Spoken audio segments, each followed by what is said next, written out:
What I'm going to do today is really talk about what we're trying to do with the detection and delivery of mental health services, or mental health interventions, I guess. And it won't be fully focused at all on positive mental health, positive psychology, or flourishing or well-being. It's more on the side of actually trying to prevent mental health problems or even intervening at crucial times of mental health problems. But the technologies that I'm going to be speaking about are very, very apt and very much used in the wellbeing space anyway. So there's a whole growth, as you know, in the use of apps and technology-based interventions for helping people to stay well, to be well, to increase their mental health, to do positive psychology. And it's this sort of measured self growth that's very, very common, I think, particularly in the US, but in other places as well. So I hope it's relevant, and certainly I hope you find this an interesting topic.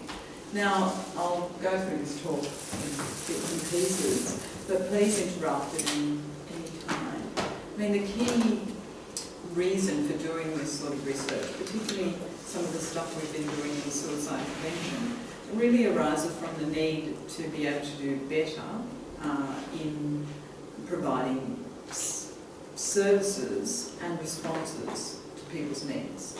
So, for example, if you just take suicide prevention, we're completely failing in our capacity to be able to predict whether somebody's at risk of suicide or not. And that's because there's a low base rate, and it doesn't matter how big the odds ratio is, at an individual level, you're never really going to be able to predict that that particular person is the one who's actually going to make an attempt.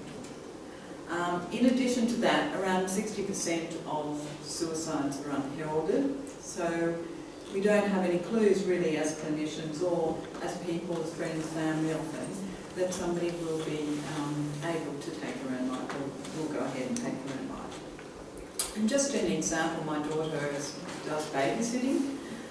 We live like Felicia in Coogee, and she does babysitting in particular families around the place. And one day she came home very, very distressed because the family that she worked for, one of the daughters of that family, one of her best friends, had died by suicide. This young girl, 16 years of age.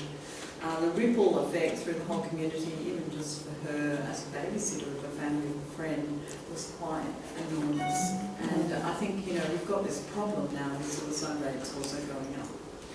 But hopefully it won't all be about suicide. So this talk's called Detect and Deliver. I'm from Black Dog Institute. I think of this talk overseas, so I always point out that this is Coogee Beach. This is where we have our Christmas party, which is the Coogee. Do we want some lights out? Yeah. Would that work better? Just the top one. No, keep that one. Yep. Yeah, lovely, thanks. I live somewhere around here. We live somewhere around here. My house about here. But this is where we have our Christmas party. So this is the way I try and entice people to come and visit Australia. And we're quite big. We have 120 staff, and with volunteers and solicitors. This is slightly out of date. We're around nearly 300 people at the Institute now, so it's growing quite well. So, Digital Dog is one of the programs I'm going to really be focusing on today, which is a group of researchers primarily, engineers. We have somebody who's an ethicist, clinical psychologists, machine learning people. We have an association with Deakin University, so it's a diverse, multidisciplinary group of engineers and psychologists. And there is a list there of people who've contributed to some of the research that I'll be talking about today. So this is by no means me just doing this. I mean, this is a whole group of people, very talented, young people generally. So here we go to the problem, the rationale for doing this research, which is mental health problems are very common. Only 50% of people seek help. In mental health problems arise in adolescence, so this is a perfect time when we can possibly intervene. And as I said before, most suicides are unheralded. Question, can technology actually help in this process of providing better detection and delivery? And can we use the smartphone itself as the basis by which we can both detect and deliver interventions. And as you know, the smartphone was really released only about 8 or 9 years ago. It's just made a tremendous difference to all of our lives. The common thing is people actually look at their smartphone before their partner when they wake up in bed in the morning. I don't know, I'm guilty of that. It's become something that people do. I think 14% of people say they use their smartphones while they're having sex. I don't know in what capacity, but you know, essentially, I think it's answering the phone. But obviously, this has become an incredible tool for our banking, everything essentially. And with the connection now with apps, the amount of things that you can do on your mobile phone is quite huge. So, the idea of our research program is to provide timely evidence-based mental health assistance to those at risk using technology, and more than that, to try and understand, if we can, more about the causes of mental illness. And you can read here about the way in which we can induce flourishing and positive well-being by looking at and refining prediction. So identifying timely risk factors. So again, with the suicide stuff, most of the risk factor research is months or years before the person actually takes their own life. Nobody does any very close to the event risk prediction studies. Nobody measures anything just before somebody has a downward fluctuation in their health. And we want to say, can we use the technology and the mechanisms on smartphones to actually help us understand better the causes of mental illness, as well as to do this delivery of interventions. So just to give you an example, this is our goal, to be able to do this particular study, which is a study of, we're hoping, 20,000 young people, maybe years 7 or 8 at school. And what we want to do is to investigate how we can actually prevent mental illness. And what we want to do is combine multiple digital indices based on smartphone technologies, information about how people are using social media, behavioural phenotypes, that should be, and genetic data. If we had all of this data, can we actually understand the trajectories of mental health problems as they develop through adolescence? And studies of this size are extremely rare. I don't know any of this size that's ever been done. Secondly, the fact that we now have this capability maybe to detect a lot of other things. We've done analyses of genetics, for example, by people mailing saliva back to us and so on. How much can we do this as hands-off? And if we can do it as hands-off, how inexpensive will it be to do this kind of saliva? That's good. How can we actually use this technology better? So this is just an idea of what we can do. Get kids 12 to 13 years of age, do some sort of intervention, do a 12-month follow-up, and do it as a randomised trial so that we look at those that we intervene in. This is really the idea of these blue people here. If we intervene in some sort of prevention intervention in schools, can we actually lower up the risk that these people will develop a mental health problem during adolescence? And the idea is that this is what happens in the development of mental health problems across adolescence. The other thing is that nobody's really ever tried to do anything except give one dose of CBT or something, or one dose of positive psychology for that matter. And you do get around about 20 to 25% of kids who do respond to that, who, if you like, you avert over the course of a year their symptoms from developing, or any, if they're called symptoms, but them developing something that might put them at risk. So the idea is that we would also work with the non-responders and do some sort of second intervention as a prevention. So this is talking about preventing kids developing mental health problems over time. So that's a kind of goal. So if we want to do this sort of study, can we do it on a mobile phone? Because every kid has a mobile phone, almost. Can we use a mobile phone technology to do the research, to collect the data, and also deliver the intervention? The basic model is detect and deliver. And on the detect side, I'm just going to go through some of the things that we've been developing to see what you can detect or what we've been able to work on to detect.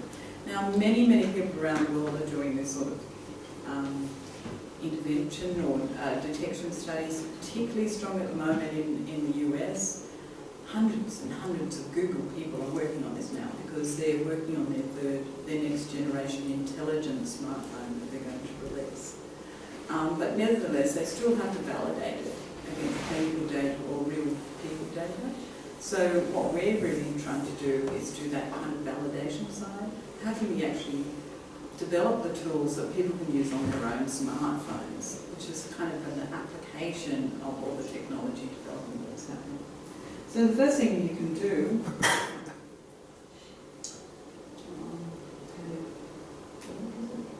is one thing we've developed, which you can get from the App Store now, is called Snapshot, and essentially, if you go onto this particular application, you can do self-report surveys.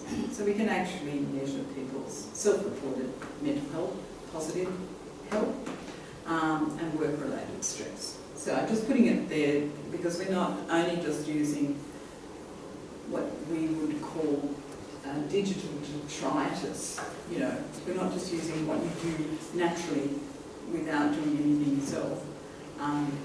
We were also looking at people when they actually purposefully go and actually fill in one of these surveys. Helen, what age group are you targeting with the snapshot? This is for adults or any age group actually.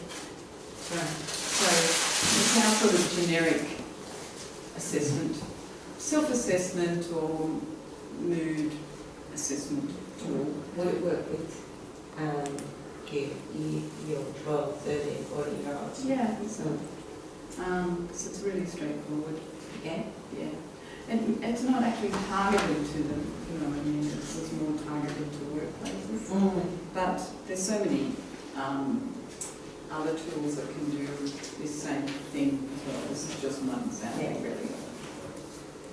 Is this all self-report? It is self-report, yeah. And it's not, you know, So you haven't actually got a snapshot and have somebody evaluating facial sorts of things or something like that? Not yet. I mean, that would be lovely. But the rating scales that are used have been rolled nationally. Yeah. So we have a pretty good idea about where people fall. But it's a Likert type scale. It's not. Yeah. Yeah, cool. All right. I feel like I have to defend myself. Expertise in the building. But yeah, it's just a straightforward thing. Now, the next thing we've been looking at, which is much more interesting, is using the linguistic features of written, in this case, the linguistic features of written language, say blogging. There's blogs and Twitters, and I'll get to voice analysis in a moment, but what we've really been looking at is what people write, and then looking at linguistic features and content. So just to give you an example of this, we've done a whole range of different studies here. One CSIRO, which essentially was done a couple of years ago, where we collected all the tweets in the world. I think it was nearly 10% of all tweets in the world, to be more precise, over a week period. We had 320 million emotional tweets that were collected, and this could only be done by using Amazon Web Services. It's not the sort of thing you can do on your local server, so don't try this at home. And we harvested them from around the world. And what we did develop was this, it looks like this, you can look it up, it's called We Feel, and it's We Feel at csiro.au. So you'll be able to find it if you want to look for it. But what it is essentially, within 4 minutes of tweeting something like, I hate this, or I feel sad, we collect those tweets and they're processed using linguistic analysis, the typical kind of linguistic analysis that's been used by machine learning people for a long time, maybe 20 or 30 years. And it codes them into different categories of emotional words. This is a kind of feed thing. So this is over time. And these, when you go on, you'll see these are labelled. But this is, say, joy. This yellowy colour is joy. And what it does is feed it across in real time over 24 hours. Or you can actually specify, this is over 16 hours, you can specify the time limit you want. But essentially we get this big feed of how everybody's feeling. And you can turn the globe here and just find out within particular time zones. So like, how's Australia feeling, what's happening and everything. And of course this is sort of, in a way, a bit of a gimmick, but it's still pretty interesting to think that you can mash all these tweaks together and actually reflect emotional content. So what we wanted to do was, will us looking at these particular tweets that we're collecting be able to tell us about real things that are happening in the real world at a particular time. And we did a number of different analyses of this. This is the first one. This was, do you remember when Joe Hockey gave the budget in 2014? and I would say it had a pretty negative effect on people's views about the government at the time. In fact, it was probably the forerunner of their demise in terms of the next.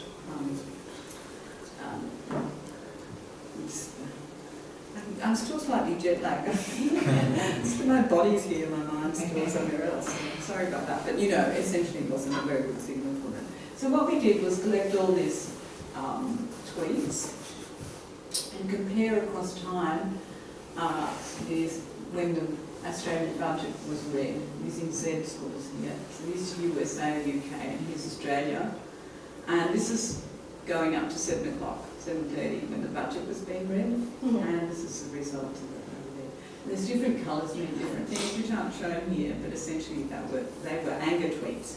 So we were able to kind of, if you like, plot as you go, the Australians' view about what was happening in terms of a response to the budget that was happening. We did it again just at the election last year. The election earlier when was the election for Turnbull? Just to see whether we could actually tell and predict. And we gave reports every half an hour about how the worm, this multiple worm of different emotions was playing out in terms of the thing. So, it's an interesting thing to do, but it is quite, this seemed to suggest to us anyway that there was some validity. There is a research paper out about this that goes through a lot more of the data in detail. We also did the death of Robert Williams, which was from suicide. This is USA, this is Australia, and this is the UK. Here's the colour. So Australia had quite a strong response, as did the UK, and it was a much less strong response to his death in terms of Z-score differentiation from other tweets that were happening. So this seemed to suggest that, these things can be used, if you like, to show changes, emotional changes. We also looked at tweets in terms of latitude and longitude translated into county in the US to see if we could see whether there was a correlation between suicide-specific tweets and rates of suicide across the different counties in the US. And we did the US because there's a lot more counties there than you can do in Australia to be able to do this. So this is pretty coarse stuff, but and we haven't really published this anyway, but you can see already two things that came out were that the density of suicide tweets did vary as a function of the different counties in the US, and they kind of reflected socioeconomic kind of areas, as well as sort of religious belts. And the second thing was that over those monthly periods, you did get a fluctuation or change in those particular tweets, suggesting that, you've got patterns that might be changing and happening over a 12-month period, and that maybe there's enough variability in them to be able to do more stuff. So what we're trying to do now is get better data from the US on looking at more detailed information about what it is that we can pick up on their actual stats, meanwhile collecting as many stats as we can possibly get. Sorry, I think that's my phone, please ignore it. As we can do, we're still collecting the tweets with suicide content. Can I just, in terms of people who tweet, what do we know about their demographics? Because, I don't know, there's probably people in this room who've never tweeted in their lives. Who hasn't tweeted it? Okay, cool. There's a number of points there. First of all, yes, tweeting is a public thing. It's got a completely different kind of basis to say using Facebook. So who uses Facebook? Or should we say who doesn't? Who doesn't use Facebook? Yeah. That's good. Lots of people fluctuate in and out of Facebook these days because they can't handle it as well. So there's also communities where people blog. There's Instagram, there's Tumblr, there's a whole range of different, so Snapchat, and essentially what we're trying to do in the research projects that we're putting forward in grants is actually see what the differences are when you do this sort of stuff, depending on the type of media channel that you've got. So I don't know the answer to the question of how does this go across different channels. Certainly different socio-demographics associated with Twitter, Facebook. But Facebook has got such a high penetration, most people use Facebook. But Facebook is really about family, it's about sharing photographs. Yeah, It's not about chatting, really. I mean, it did when it first came out, but now Facebook is about sharing family photos and family. yeah, and so also it's still possible to look at what is actually said in the comments and the responses. So it's like Twitter, it's like becoming like a micro blog, if you like, rather than a big blog. Some groups like Reddit and things like that, they have pages and pages of blogging, and they become much more interesting to look at for signals as well. So yeah, we don't know actually. Does that answer your question, Lisa? Okay, we've also been trying to work with machine learning people to see if we can identify concerning and not concerning tweets. So as you know, there's a lot of interest in being able to pick up whether somebody says something in a tweet or on Facebook to suggest that they may be at risk of a suicide attempt. And in fact, there's sometimes an awful lot of proactive intervention happening by some organisations, and probably Facebook itself knows a lot more about this than we do. There was also the problem with Samaritans where people were, that had to be pulled down an app that allowed people to identify if somebody had something that did seem to be concerning, and allowed friends to help identify that, alerted friends, and then friends could interact with that person who made the and there was a whole lot of response to that was interfering on people's privacy. So all of these things are not straightforward in terms of these are signals, therefore we can do something and intervene. But what we tried to do was say, well, can you tell if what somebody says is actually concerning or not in a suicide note or expression? And what we found was that essentially we went through and had experts code whether they thought it was concerning or not concerning. These tweets, and this is an example of one in which it say, sometimes I want to die for a day. What we found was that there were around 14% that were strongly concerning, 56 possibly, 28% safe to ignore, and here we go, 76% agreed, which is pretty not so good if you're trying to actually say this means something. Yeah. So what we then did was try and train a machine to be able to detect in the same way as our clinical experts. And actually I'm not sure if it's here, this is a study paper, but we were able to get the machine to determine as well as the agreement with the coders as the coders were with each other. But from a point of view of only getting it right, a certain percentage of the time seemed like far too early to be using such information to be able to then do something. So, the false positive rate would be so enormous, and the fact that we're not being able to be very accurate in our ability to be able to detect what is a suicide tweet means that I think it's far too early to be even thinking about any of this as being a real clinical indicator. But nevertheless, it's still quite interesting that you can get as much agreement from a machine, if you like, as between two people or other readers in being able to assess this.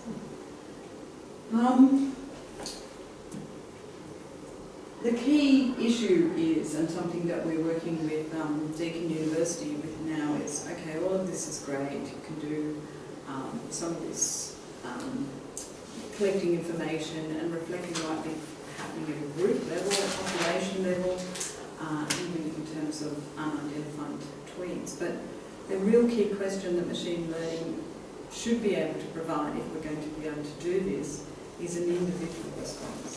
So an individual prediction. So what is it about particular individuals or what they do or say that reflects changes in their emotional levels? And this is a really hard question according to my machine learning people. It's a very difficult thing to be able to, it's easy enough to say we can tell a depressed, we can say that person belongs in a particular depression group as opposed to a non-depression group. But when you're actually saying, is this person at risk of developing depression over the next short while, that's a much, much harder question because it involves individual prediction of fluctuations in emotional state. So we have actually been working with these researchers at Deakin University to try and identify whether we can actually do that. And preliminary data, we worked on a study of 152 bloggers. We followed them over 16 weeks to see their fluctuations, and then we tried to be able to determine for each of those individuals within our group whether this was actually predicting a change in their emotional state individually. And this is just an example, really, it's not very good, but just showing you that some features, and this is kind of standard stuff, like a feature can be pulled out, like achievement, which is kind of a normal process that is put across data, looking at linguistic features. And what we were able to do was to show that that particular feature for that particular individual did end up correlating okay with, say, PHQ score.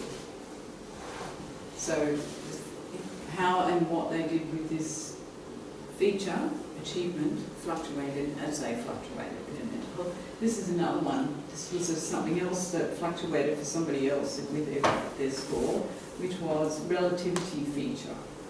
Okay, so these sort of abstract features that are standardly recorded on kind of written text were able to identify at an individual level some of those people in terms of their fluctuations on their, if you like, the ground truth score, which was in this case their PHQ score. Now, the interesting thing about this, I think, is that first of all, it differs for each individual. So when we're talking about personalised medicine and all the rest of it, when you're talking about fluctuations in mood, it's not something where you can say this risk factor is going to predict something. Each individual has a different digital feature that predicts fluctuations. And for many individuals so far, we can't detect anything. And that's a real key question if you're ever going to really do this in a proper way. So I'll just skip over that for a moment. And so we talked about self-report, we talked about blogging and tweeting, looking at linguistic features. We're also looking at voice quality and whether that determines whether people have depression or not. Somebody once said to me that midwives could tell whether somebody had to come in to the birthing chamber now, or whatever you want to call it, just by the sound of the pain in their voice. So you ring up and say, I don't know whether I should be coming to hospital or not. And midwives reckon they can tell by the sound of the voice about whether somebody should be in or not. Now, I don't know if that's true, but certainly with voice analysis, it's become a very strong indicator of depression, but it hasn't actually been tested in the real world. So when you've got a smartphone and your voice, extracts of your voice are being analysed, we don't know if you can do that on your own mobile phone yet. So we're working on that with a number of companies, actually. All right. Now, another thing that we're trying to look at is connectedness using the Bluetooth feature of your mobile phone. So we know that people withdraw if they're depressed, or that people fluctuate in how they use their mobile phone when they're in different mood states.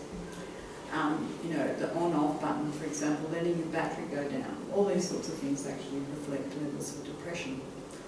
But what we wanted to do is to see if we could use the mobile phone to build up some sort of map of the social connectedness that people had, and then over time see if they were withdrawing from their social connectedness. And rather than using just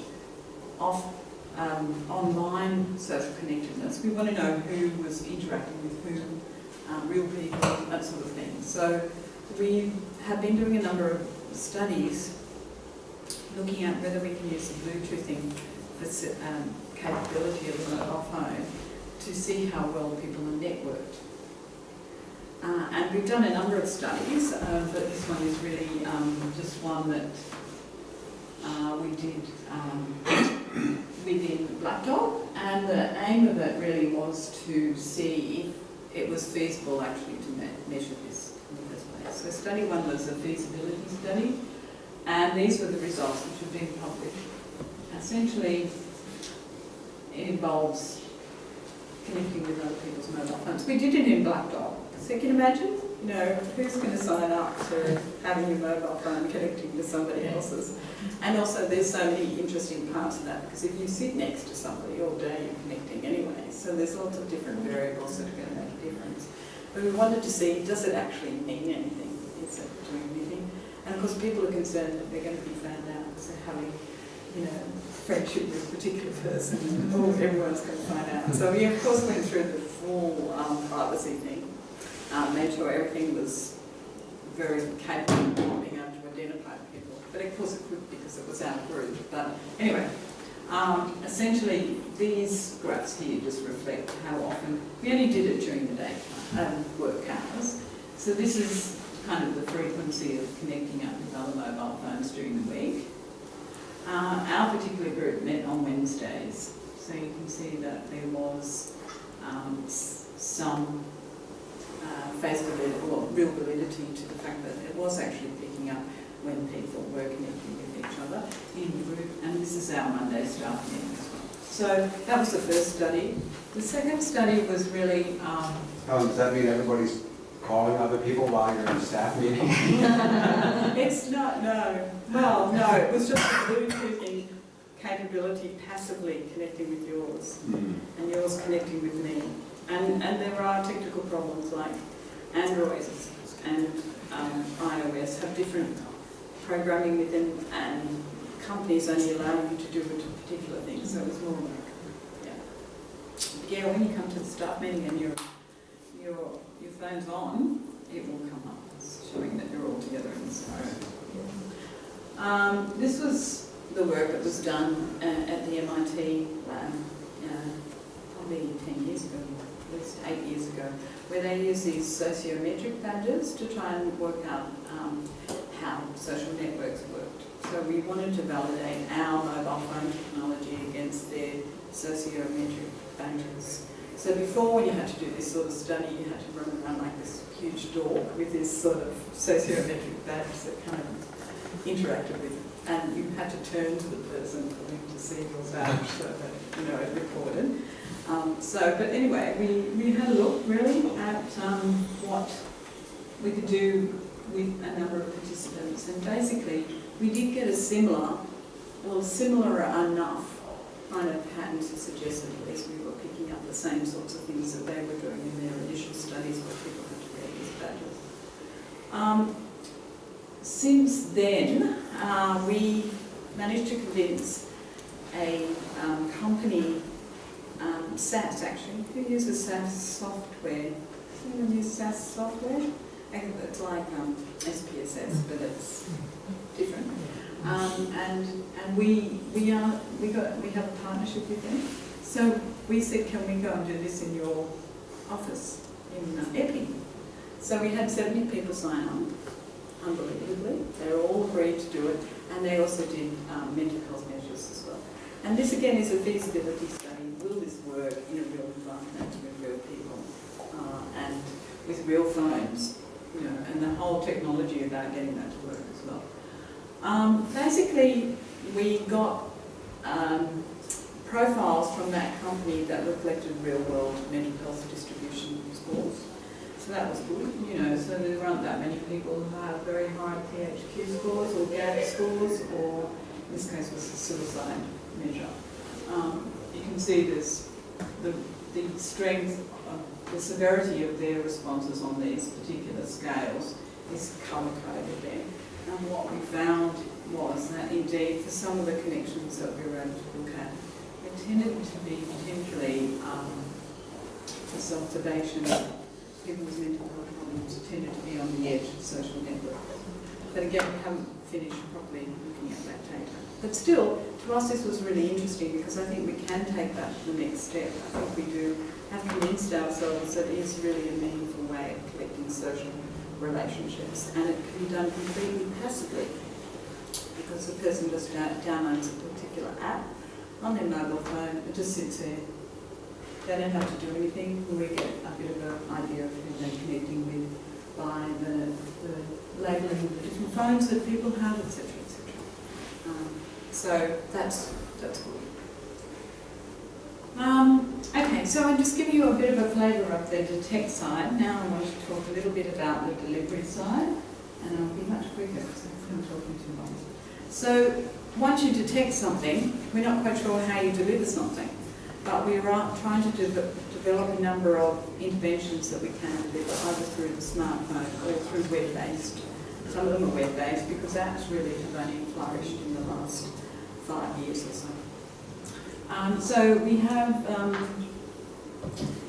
in this case, we have digital therapies that we can use on web-based things, and some of them, like Moojim, of course, was developed by me and my colleagues in 2001, so an awful long time ago. It's delivered more than 1 million times around the world now, and essentially you have this CBT program that's free and that people can use just by going online. My Compass is one that relates to Black Dog, but there are many, many others. And I'll just put this here just to remind myself really that all of a sudden the Americans have worked out that you can do digital technologies. So the English, the Swedes, the Dutch, the Europeans, the Australians, the New Zealanders have all been doing this for 15 years, and then the Americans have decided that maybe it's possible to do it. So we're going to see this huge growth now in this kind of thing. But essentially we already have these digital therapies available, and many of them have been converted into app-based interventions. And there are other interventions as well that we've developed over the last few years. For example, we published this just recently in Lancet Psychiatry. What we did was to try and say, okay, you know, we've got all this stigma around mental illness. Can we, by stealth, somehow develop a digital technology that people would use without them feeling like that they were, you know, that there was a problem because they had a mental health problem. So what we did was to say, well, everyone's got insomnia. If you're like me, like I haven't slept for 24 hours, you know, or 5 hours or something like that. People tend to boast about not, you know, sleep problems, even though they're very severe. So the idea was, can we fix people's depression by focusing on their sleep? And actually we found that. What we found here was, this is PHQ-9, that this is the placebo control condition, and this is the insomnia intervention using something called shut-eye, which is available in the US. developed by one of our collaborators, to see that there were significant reductions in PHQ for depression by using that insomnia intervention. So we're developing an app now for kids, which is called Sleep Ninja, and basically it's an app that teaches kids how to modify their sleep, all in preparation for doing some sort of detect and deliver in adolescence. The other interesting thing was that it also showed reduction in suicide ideation. So reducing insomnia reduces suicide ideation as well. And we've done the 18-month follow-up and we still have significant results for the depression component, though not for the suicide component. To give you some more examples of things that we've been doing, and this one is acceptance commitment therapy-based intervention, all done on mobile phone now, available. We're doing a second randomised control trial, so it's not available to the community yet, but essentially we found in this trial that suicide, we didn't find an effect for suicide ideation actually, but we did find something called psychological distress to go down. So this was Fiona Shan and Joe Tynesworth in Blackdog in collaboration with the Indigenous community in Kimberley. And you can see here that this was the changes in, this was only 62 people, but it was quite interesting how keen the community was to use digital technologies and how we managed to get so many people from rural and remote Kimberley signing up and getting involved in this. And part of it was because we did it all in conjunction with the community, you know, the normal kind of implementation science, good practice. And you know, people say things like, oh, they're going to break the iPads or the tablets that you're giving, or, you know, there's generally these kind of perceptions that people won't really want to do that. We had nothing like that happen at all. People were actually saying how useful they found the technologies. And what age group are you targeting? These were young people, but it ended up being up to 35 years of age. So young starting point? Yeah. What age? Oh, I think it was like 17, 18. Okay. Yeah. Yeah, it was, you know, Indigenous people have the best sort of digital capability. Like they do an awful lot of advocacy, social media, and also they use their digital devices a lot. And they're very appreciative of this, and it actually is a very successful project, which we've got an NHS grant for, and we're rolling out nationally now, which is great. These results for ideation, we didn't find, this is iBobbly. It was called iBobbly because bobbly is a word that people use in these communities to say, hi, how you going? So I, in front of bobbly, was the name of the device and the intervention. But it also then allows you to track, because it's a unique word, it allows you to track what's happening to it through social media and things like that. So, this is distress was definitely significantly reduced compared to the waitlist group. Depression as well, and impulsivity, well, we don't know really what was happening there. There were too few numbers and we couldn't really analyse it. But overall, it was pretty successful. This is one, also final one, just to give you an example of the trials we're doing as well. This was in schools for 17 and 18-year-olds. Now, quick question, has anyone suffered as a parent while their child's going through the high school certificate? Yes. I had 3 in 4 years, and I thought, wow, you know, if you look at the stress diathesis model of mental health, this is the biggest stressor that they get at school, and kids rate it as the biggest stressor, and so do parents. So the idea was, can we inoculate these kids somehow by giving them a CBT program prior to the high school certificate, and then having a look to see if it had any effect on their emotional outcomes and also any effect on their academic outcomes, which we thought would be a good driver to have an implementation in schools. And the program we use is something called Sparks, which is a game, and it teaches them CBT as a game, developed by Sally Merry from the University of Auckland. And the results were very strongly supportive of the idea that we did get a reduction in depression. So the kids were less stressed and less depressed prior to doing their high school certificate after doing this very short intervention, five hours over once a week. We also looked at academic outcomes, and they were in the right direction, but they weren't significant. But a lot of the work we've done was in academic selective schools, because they're really keen to make sure their students do well. And they were absolutely thrilled by a difference of 1 point on the TU. So here we are, they're getting 99.5 as opposed to, 90 instead of 98.5. This was like, wow, this is really good. This is going to put us in the top 10 of our schools. But it also helped the kids, and I think that's really important. And we had a lot of technical problems, but we still managed to get those results. They're very cool. I like doing it myself. It's designed for kids, and it's really Fun. yeah.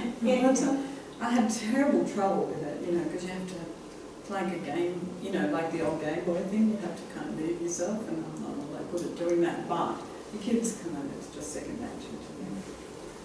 So basically,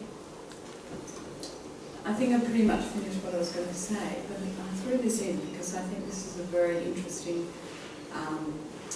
application that it was developed by a guy called Victor Strecker, who is pretty much a professor of innovation and something else I can't remember at Chicago University, very well known, huge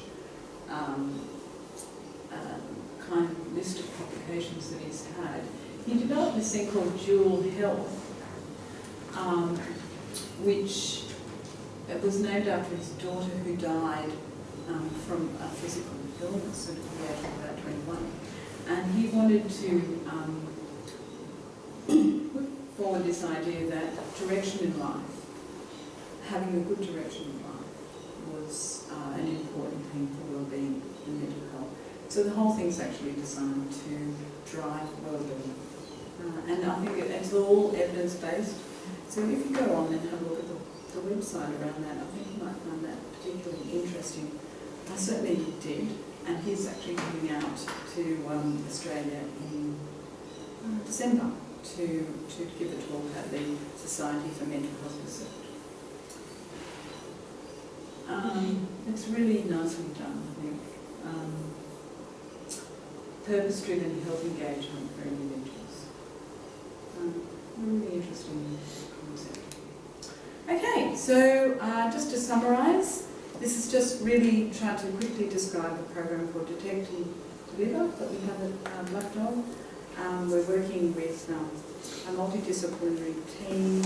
The advantage that we have at Black Dog is that we do have clinical expertise that can be put into the development of these tools.